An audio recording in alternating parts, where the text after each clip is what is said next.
Welcome to another Out of Spec Reviews video, and welcome to the brand new Mustang Mach-E, specifically the E4X, or I should just say the 4X, which is the all-wheel drive, so dual motor, with the extended range battery, the 99 kilowatt hour battery pack, but 88 of it's usable. I'm joined by Alyssa for this drive, and I've spent the last 3,200-ish miles with this car. And yeah, we're gonna go do a in-depth driving evaluation in the city, in the canyons, testing the performance, and then of course on the highway, looking at the driver assistance systems, what happens when you take your hands off the wheel and don't pay attention, how does it try and get your attention back, all the stuff we usually do in these videos. So let's jump into it. So Alyssa, before we start with the deep driving analysis, what do you think about the Mustang so far? You've now driven it, and we've been riding around in it for the last couple weeks. And what do you think? How do you feel about it? I think it's a fine car. I am with all the people with it should not be called a Mustang. It should just be a Mach-E. Okay. It's just not enough car for the value for me, especially with the charging curve, which might be fixed. Well, yeah, explain that for a second. Yeah, well, I went on the charging test with Kyle, and we were there for, I don't know, over 2 hours just to get to 100%, and that to me is just absolutely ridiculous. I mean, we have the technology to make that better, and we have the charging infrastructure to make that better. Yeah, we put a man on the moon. Make my Mustang charge faster, exactly. Right? No. I mean, but in all there should just be no limitations at that point. Everybody should kind of be at the same target. Overall good charging thing. I mean, at least decent, and I know Kyle ran into a lot of problems on his trip. Well, let's explain all this. Too. So the 0 to 100% overall time doesn't matter to me at all. And I put a, clickbaity title on there. I will admit that it takes 2.5 hours to fully charge the Mustang Mach-E. I guess in actuality, it's very factual. I'm never going to lie to our viewers. It does take 2.5 hours. But on a road trip, it really only takes about an hour and a bit, I think, to get to 80%. It's that last 80 to 100 that just takes forever. Now, out here where we live in Colorado, it, we kind of need to go to 100% on some stretches, especially like going up into Wyoming. It's impossible to not go to 100% if you're going to take this car places. So for some rare use cases, not on the coast, it does matter, the 0 to 100. But for everyday general driving, the 0 to 80% charging curve matters, but that's not good either, because they claim a 150 kilowatt peak speed of charging on this battery pack, and they far surpass their quoted range or quoted peak charging power, and the car actually charges at 165 plus kilowatts, but only for a short period of time, then it falls off the ledge. We have a whole video on this, go take a look. And for some people, this won't matter. You charge at home, you never go on a road trip. Occasionally, if you do go on a road trip, so what? You gotta wait at a charger for an extra 10 minutes to get to 80% over an equivalent battery pack size, like an Audi e-tron with the same size battery pack, similar buffer, that can do 150 kilowatts all the way to 80%. But I do agree with you that Ford really should change that and update that. And I think they will. Because they've been, honestly, very excited to keep telling me about their new software update that's coming eventually. Yeah. So we'll see. And guess what? I think all the hardware is here to make a fantastic car. The battery pack's the right size. Everything's here. It's just software tweaking that we need.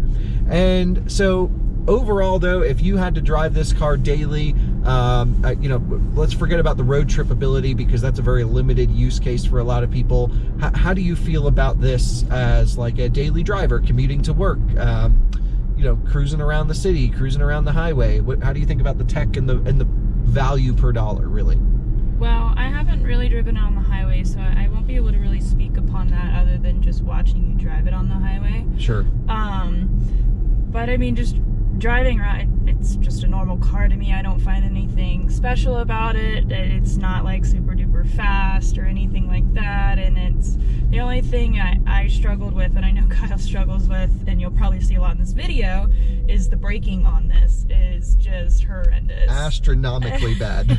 It's very, very touchy, and but other than that, the infotainment system and the heads-up display and stuff like that is very... Well, let's correct you there. There's no physical heads-up display, just that you mean this instrument cluster.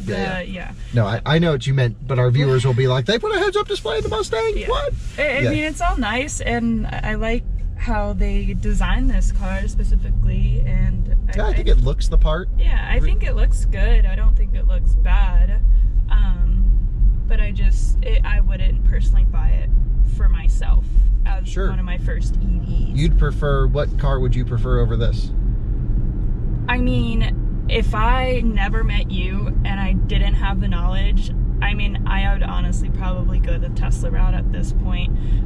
Just with the charging infrastructure and all that, so you can't beat that side of it.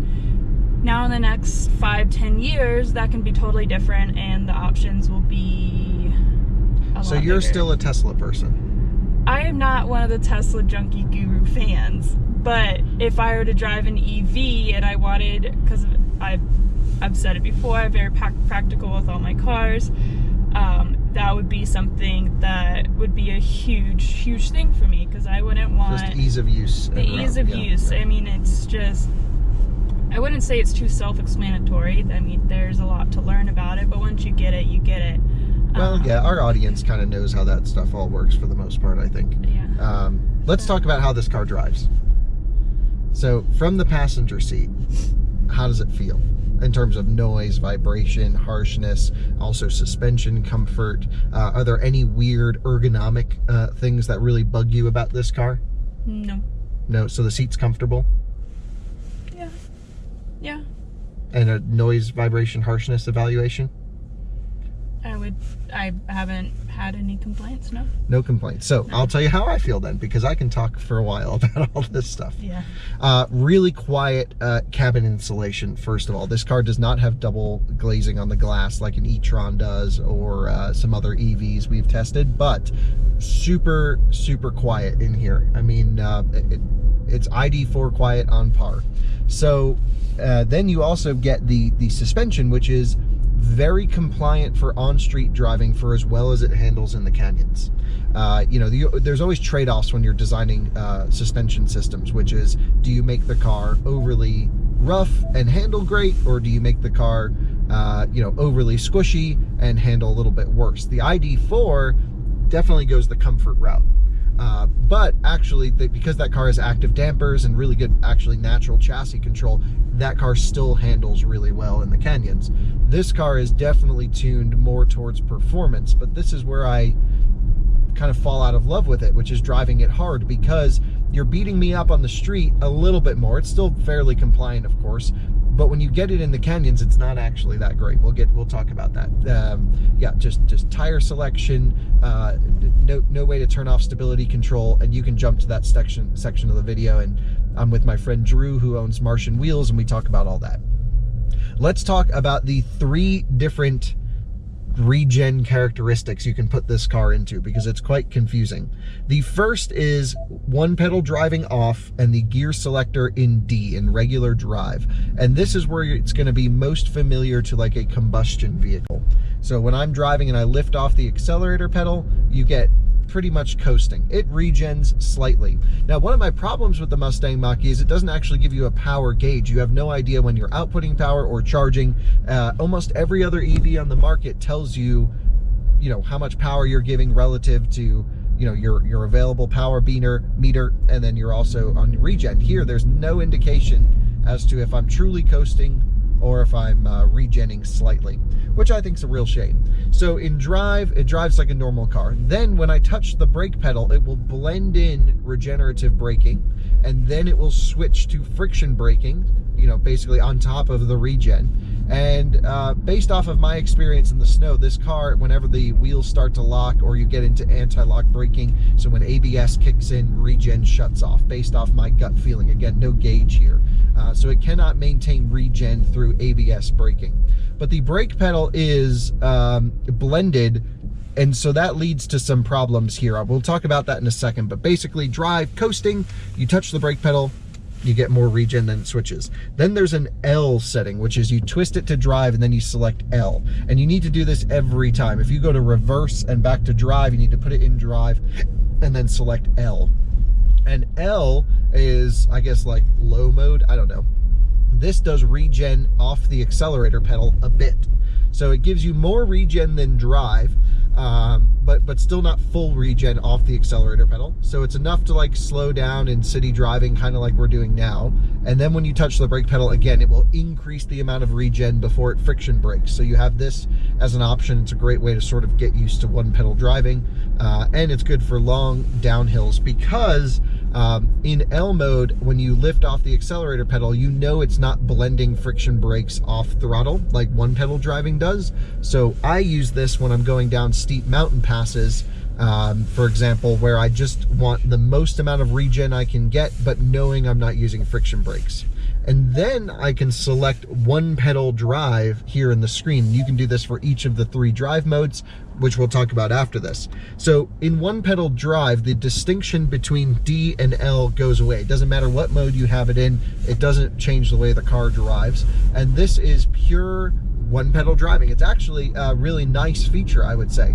And so this basically gives you acceleration when you push the accelerator pedal down. It gives you a ton of regen when you lift off, and it even blends friction braking a bit. And this is where it becomes a bit of a problem. So I'm gonna pull into a parking lot here and show you what I'm talking about, because the calibration on the one pedal driving is poor, I would say. Especially compared to others such as the Chevrolet Bolt EUV that I just recently drove, because that does no friction brake blending. It just uses the permanent magnet motor to slow down. It's really smooth. But watch this. We're going to one pedal to a stop. We're decelerating. It backs off, and then it grabs friction brakes. That was pretty smooth there because we're on an uphill. But essentially what happens is you're on like in a drive-through situation when you're inching forwards, you get a double braking, and then when friction brakes blend, it grabs a second time after your regen stops. So you have a period of, let's say, 3 to 5 feet of coasting after you've regened, and then it's like, and it just grabs the friction brakes. So I would say this needs some fine tuning. I also let the Ford engineers know about this when I drove it in Michigan. I was like, hey guys, you probably should just like try a Tesla and see how smooth it is. Because look, regen, lets up, and then friction brakes. And you get this double stopping effect, which it should just make it one smooth deceleration force, blend in the friction brakes right at the end to match the deceleration forces of the regen, so that the user experience, what I am feeling in terms of my G motion, is consistent all the way down to 0. And that they've done, I would say, a poor job of, and it's most noticeable on these downhill stretches like this. So take a watch. Coming down, regen stopped, and grabs the friction brakes. You can feel that, right, Alyssa? Mm-hmm. Yeah. That to me, kind of annoying. So that's the 3 different driving modes. And then you get to the point where you start touching the brake pedal to blend in more braking power. So I'm gonna lift off the pedal, touch the brakes, boom, we're like in the windshield. It is so aggravating, this brake pedal. And granted, we're in and out of a lot of cars. You know, I've driven probably 15 cars in the last 2 weeks that I've had to review. But with that said, everyone who's driven this car, and everyone, including myself, who's driven it, you know, I did a 2,000-mile road trip. I would have gotten used to it by then. I cannot get used to this brake pedal. So here's what happens. When you lift off the accelerator pedal, one pedal driving, of course, takes over. But if you know that deceleration force isn't going to be enough, naturally you would hit the brake pedal. But it takes a period of, let's say, 1.5 seconds to ramp up to full regen when you lift off the accelerator pedal. So there we go. Yeah, let's say about 1.5 seconds. You're not going to lift off, wait for the car to regen, and then apply braking power. What you're going to do is, you know, you need to stop here. There's no one behind us. I'm just going to cruise, touch the brake pedal, boom, we're like in the glass. And because what it does is it ramps up full regen and then applies friction brakes all at once and slams the brakes on. And I've had like ABS emergency stops when I'm just trying to casually coast up to a stop.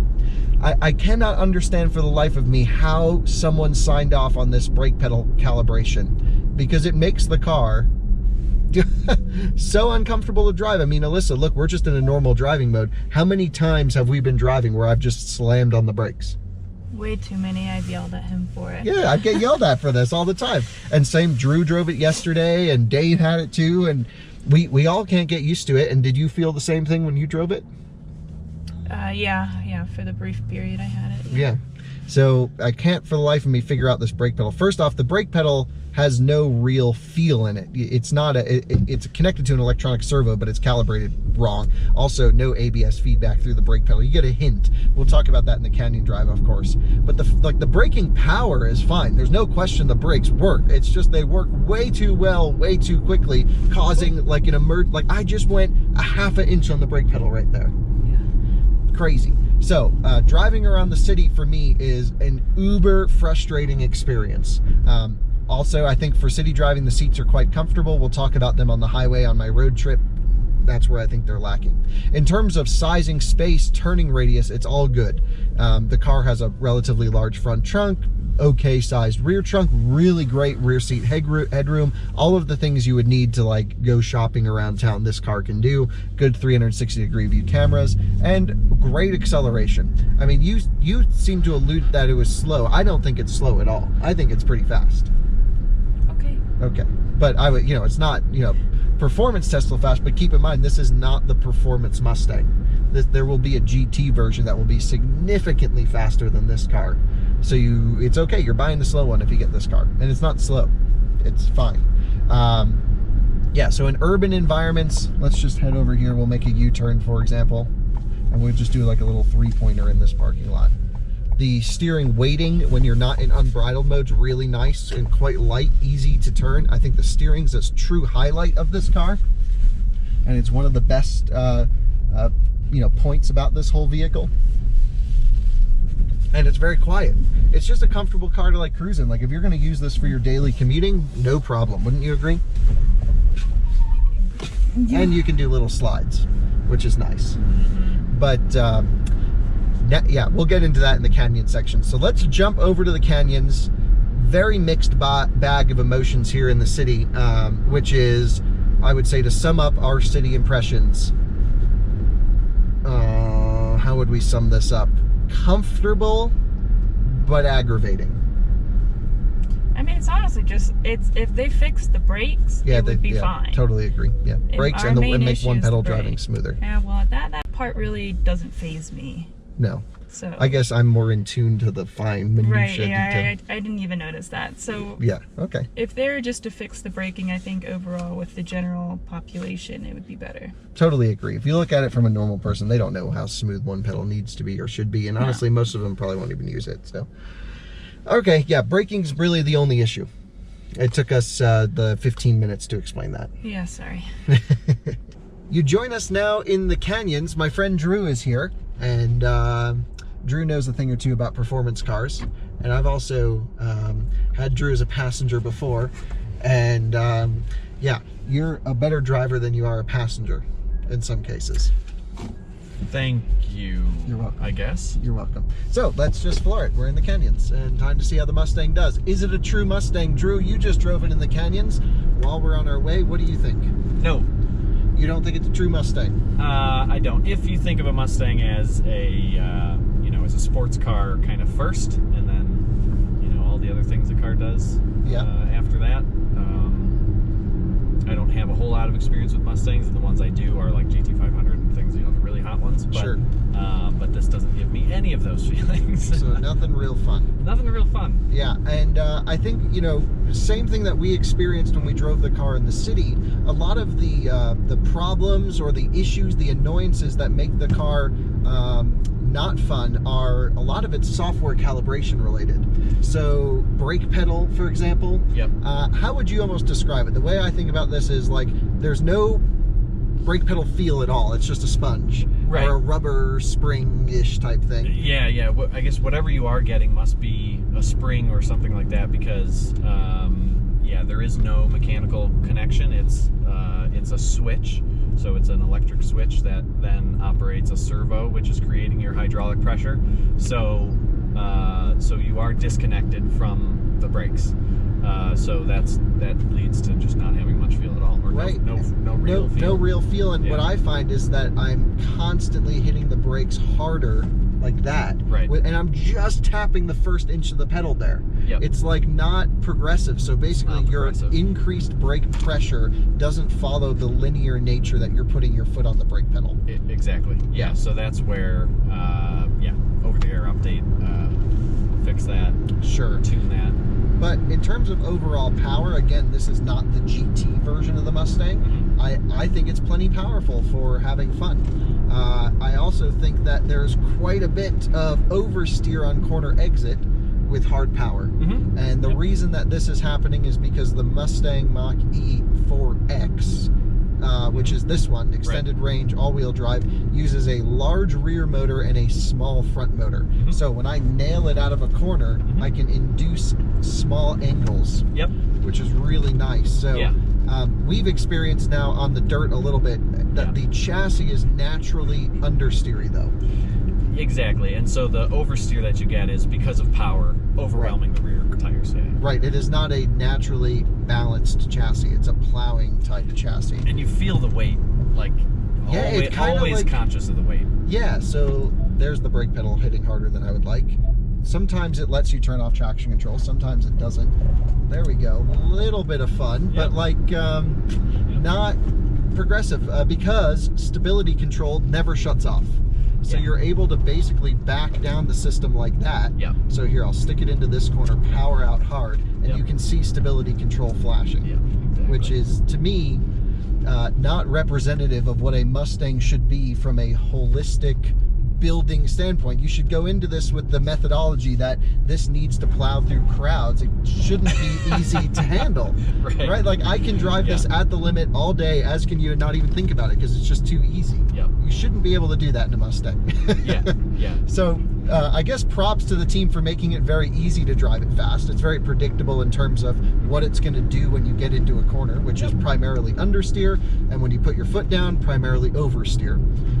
But it doesn't let you have more than maybe 2 or 3 degrees of angle before it starts to rein things in. And I will say, by the way that it does rein things in with stability control is smooth. It doesn't just honk on the brakes. Sure. Yep. It progressively pulls you back in, which is nice. So it doesn't limit your momentum, your forward motion. Some rocks in the road through here, of course. It is fun just nailing it out of a corner, though. Oh yeah. Yeah, you get one little moment of, oh, okay, we're having some fun. And then it just, stops the party. But yeah, so 70% state of charge through here. A little bit of icy, no problem. And not much. Yeah, that felt good through there, right? Not much ABS feel in the brake pedal. In fact, almost none. It certainly is vibrating the pedal slightly, but it's not, you can tell it's not connected. Exactly. It's something else telling the brake pedal that ABS is working. Right. And like maybe could you tell the driver a little bit? Yeah, right. Yeah. So send the message to the driver. Right. It's not very confidence inspiring. No, not at all. Yeah, and our off-road excursion when we hit some slipperier, wet mud You were just like full was brake. pretty. Yeah, I thought we were going off. Yeah, I did not feel that from the passenger seat, but now that I know that, maybe I should have been more scared. Pedals to the floor. Yeah, so we were just down on our favorite road over here, just playing around with it in the snow. But look, we are at, again, 68% state of charge. There seems to be no sign of thermal throttling. You can just keep it pinned basically the whole way through here, which is nice. It doesn't feel overstressed either. I mean, it feels like this drivetrain has room for the GT. Oh, yeah. Because you and I both drive a Model 3 Performance. Yep. And when you floor it, you get the sense that things are working really hard. Sure. You feel the stress of the drive, like you almost a little feel shake. bad for the components. The drivetrain. This is just like you floor it and you're like, oh, okay. Right. Like the passenger would have no idea that you're wide open throttle, right, other than just the car accelerating quite quickly. Yep.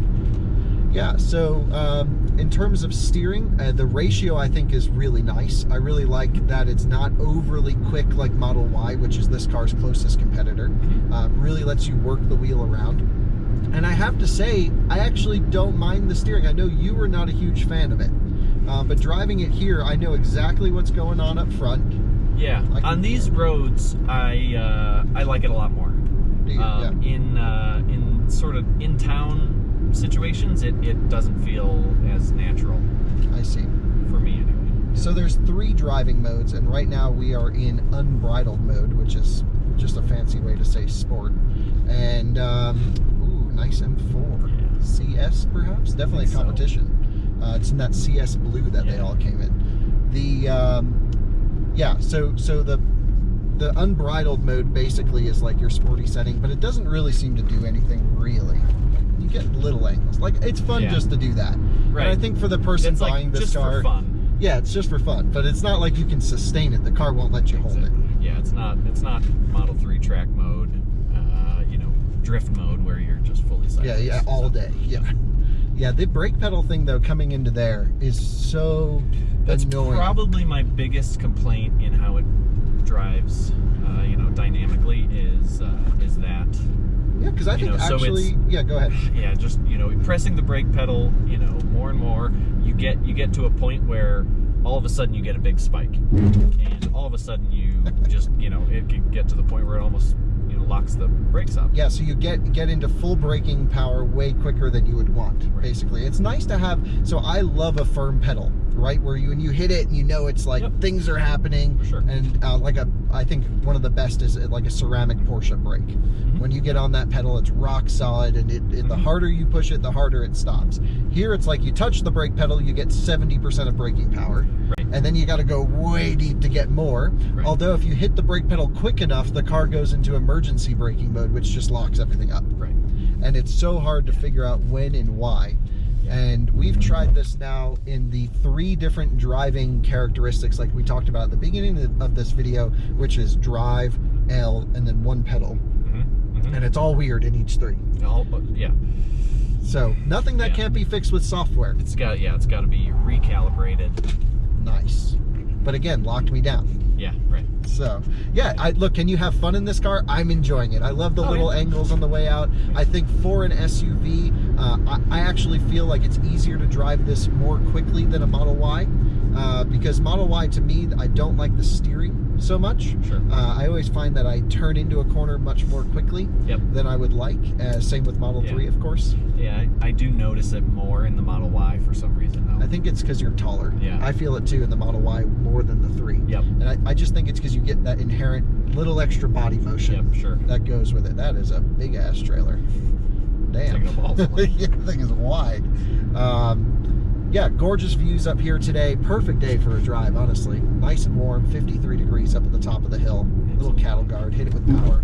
You just take it like a Raptor and it just... No, it's pretty good over bumps. Yeah, very Don't feel like we're maxing out the suspension at any point, even through, you know, some pretty good undulations on this road. Yeah, I have to say the suspension calibration is honestly, for what this car is as the non-performance version of the Mustang, is tuned to be very compliant when driving hard, but not to the point where it feels wobbly.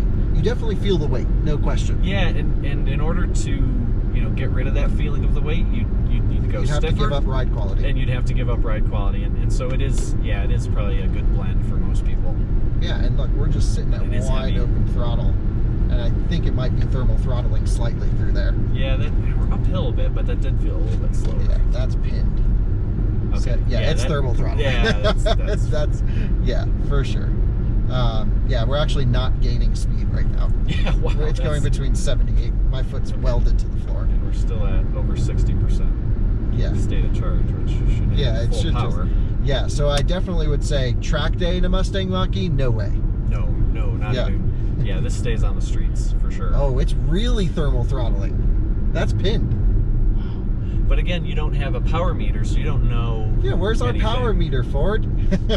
So again, all of this can be fixed through software. I don't hear the cooling pumps, do we? Here, let's just stop right here. Dead silent. We're not kicking on. Yeah, so it has cooling capability because I've heard it when DC fast charging. So just run the battery cooling systems, and then stop me from thermal throttling. Regen though, yeah, it seems to still take tons of regen. Fine. Yeah, that was super slow up that hill though. Yeah, it was. Yeah, so look, I have to say, on one hand, approaching this as a normal generic electric SUV, I would say this handles way better than it deserves to, like if this was an Escape or like, you know, something like this. Sure. And I think that's where a lot of people are buying this car. They're not buying it as, let me go buy a performance electric car because it's a Mustang. They just want an SUV that looks cool, And I think if you approach it from that angle, it handles way better than it deserves to. I still think there's no excuse for this brake pedal calibration. That shouldn't have made it out of the factory. No, and that's for anybody driving at any speed will be awkward. Yeah, for sure. But the nice thing is, it's a Mustang too, so you can come out of this corner and send it, but it still locks the brakes. Yeah, Like and you put in the right steering angle there, and we're obviously in control, but it said no. Yeah, I had exact perfect to maintain, and it just locked that brake hard. But that's still fun. You can do little stuff like that. Like, I'm not complaining that it's oversteering. The point here, though, is if you approach this as, I just got out of my GT350, let me go get in my electric version, it is not that. Sure. And it only does 113 miles an hour. I do have to bring that up. Because I was driving on the highway, like in Utah, and I'm like, oh, I'm going to run with this guy. And then it wouldn't go anymore. And I was like, oh, do I have like some setting weird? But no, it's just 113 is its top speed. That guy's moving. Is the GT going to be it has to be faster. lot more than that? It has to be. So I think this is going to change 180 degree U-turn when we get the GT. Because the GT is going to be with the performance pack as well. So not only above this car will you get the GT and then the GT performance pack, that's going to be awesome. Sure. But as of today, this is the highest performing Mustang Mach-E you can buy. And you can hustle it up a back road, no question, but it is not, track capable. Even Ford claims, don't take this to a track. They told me that. They said, I was like, look, I want to like drift it around the track. Like, what can we do? They said, no. Yeah. Just wait for the GT. Don't even bother. So it sounds like the GT is going to be a monster. Cool. Which I'm really keeping my fingers crossed for. And as much as I've complained about these seats on highway driving on my long trip, they're actually not bad up here. Yeah, they're pretty supportive. For what they are, I don't feel like I'm flying around. Yeah, it's always a good compromise. They definitely they're not slippery also, so you are getting some good stiction with your pants. Sure. And sight lines, you do sit up quite high. I mean, I feel like I'm on top of the car rather than in the car. Yeah. So great I wish visibility though. Yeah, you can see everything. So that's where I was going with that. Is like, I wish the seat would go 4 inches lower, but I know exactly where I'm placing the car on the road, which is, as you know, hard to do in a lot of cars. We get in like some weird sports cars and you're like, I have no idea how wide it is. And here it's very confidence inspiring to say, I want to put my tire right here, and boom, you can smack it right there. So overall, I would say if you live on a mountain road and you're considering a Mustang, you're going to have a good time getting home. But if you are going out on the weekends for a blast, don't take this car. Would you agree? I would agree. Okay. Need a second fun car. Second fun car. Yeah, you need a GT350 in the garage next to this. Exactly. That's the ultimate. That would be a good combo. That's a good combo right there. Cool. Well, let's see how this does on the highway. We are on our way over to the highway, and now this is where I want to try a different driving mode. So in the city, we use the engage drive mode, which is sort of like your everyday, makes the car feel a little spicy, but not really too heavy steering like unbridled or too sharp of a throttle turn in. On the highway, let's go whisper. This is actually how I drove most of the way to California and back, in whisper mode, and that's just because it should be the efficiency oriented setting, and you get these cool little blue lines that show up on the dash, which a little bit gimmicky, but it's fine. It's okay to have a little bit of fun with stuff, I think. So here in whisper mode, which is, I actually don't think changing anything to do with driveline efficiency, just extending the throttle mapping, elongating the pedal, but wide open throttle still produces seemingly full power. So we have a couple different things we're going to test on the highway. We're going to test road noise. I should have brought my decibel meter with us, but we're going to start that for the next car we test. We're going to use the same section of pavement and measure the sound differences between the two, because my ears, not very good, right? I really can't hear much. So jumping on the highway, we're going to get up to speed, let's say 65, 70 miles an hour. I'm going to activate Copilot 360. Now today, Copilot 360 is purely a driver assistance level 2 system. It will remain this way, but the big distinction between today and at some point in the future is right now they check your driver monitoring system, like to see if you're paying attention or not. By the way, this guy's Tesla license plate is Cyber T, which is kind of funny. Well, let's go for a quick pass. And they're all flooring it past us, which is great. There they go, on camera, ripping it in the Cyber T. Actually, I think this car might be faster than a dual motor 3, but that'd be kind of interesting. So yeah, love race it. them. Let's race them. Cool, let's do it. So Do you need to switch the modes? nah, that's all right. We're not going to race them. We're just going to cruise. We got to film a video. We can't fool around. Plus, we would never race anyone on public streets. So we have Copilot 360 now checking driver monitoring through torque sensor in the steering wheel, but there's this little eye tracking sensor here that the GoPro's probably picking up that will track eye movement, and then it won't ask you to touch the steering wheel anymore once that is passed. So that'll be kind of neat. In the way you turn this on today, of course, and it will be the same, is you push this left button here on the steering wheel and it locks in at the speed that you're set. And so let's set it up to 70 miles an hour. Then to put steering on, I select this right button, and now you can see lane keeping on. I get this blue bubble around the car that says it's actively steering for us, which is great. So at 70 miles per hour now, this is where I think the car truly shines on the highway. Really quiet, great suspension calibration. You actually get a really nice sort of sophisticated, almost hum coming through the car. I think it's a, you know, the noise calibration's really great here. Yeah, just a comfortable car to spend time in. Now, if you're curious more about the highway, I have a whole 2 episodes going live. Maybe they've already live, I don't know when this video is going up, on our Out of Spec Motoring YouTube channel, which is purely about electric vehicle road trips and adventures. And I took this car again from here in Fort Collins to Los Angeles and back to Colorado in a 2 episode road trip series. And yeah, it was pretty interesting. Learned a lot, that's for sure. But have to say, Copilot 360 shuts off anytime the lanes split or get confusing. Keep in mind, these systems are mostly for in-lane centering. So once you have lanes on either side, it says, hey, you know, we're good, we're ready to rock and roll. But anytime, like here, coming up to where this lane ends, let's see what it does. My guess is it'll turn off. So we will definitely find out here momentarily. Let's see. Oh wait, lane doesn't end here. I thought it did. No, it does right here. Let's see. So hands off the wheel, and it's kind of wig-wagging around to the right. It says resume control. It's freaking out, and I'm going to resume control because there's trucks coming. So it can't handle stuff like that.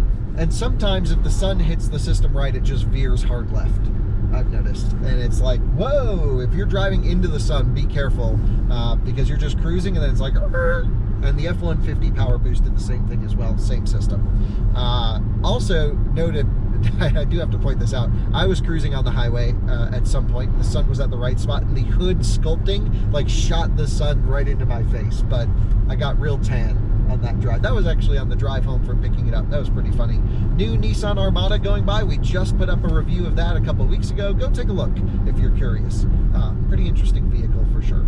So, yeah, Copilot 360 is back off, and now it's back on. What I'd like to do now is, you know, we have enough content about how this car performs on the highway on our Out of Spec Motoring channel. What I'd like to do is drive now with no one behind us and see what happens when I don't pay attention. Does the car come to a stop? How does it grab our attention? So let's make a U-turn and try the ADAS system ramp down for driver not paying attention test.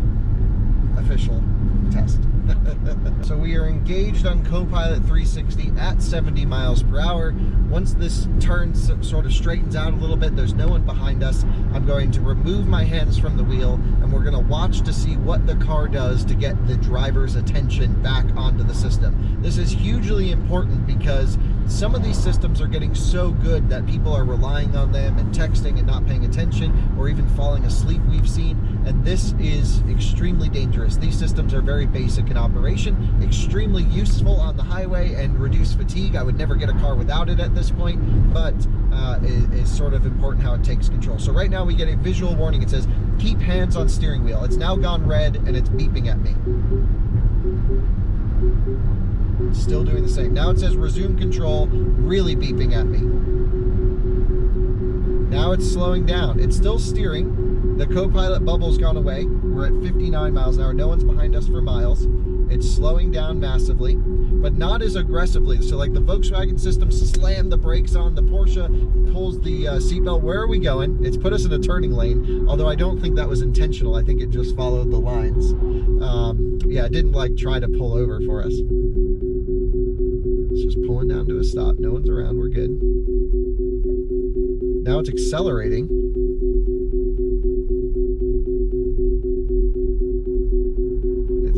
accelerating. I'm just gonna keep it going. So it'll just drive all day at 7 miles an hour? Okay, can we please? What if I unbuckle? Yeah. Okay, well, we did our test. So now we'll have to rip back up to speed here. So let's do it.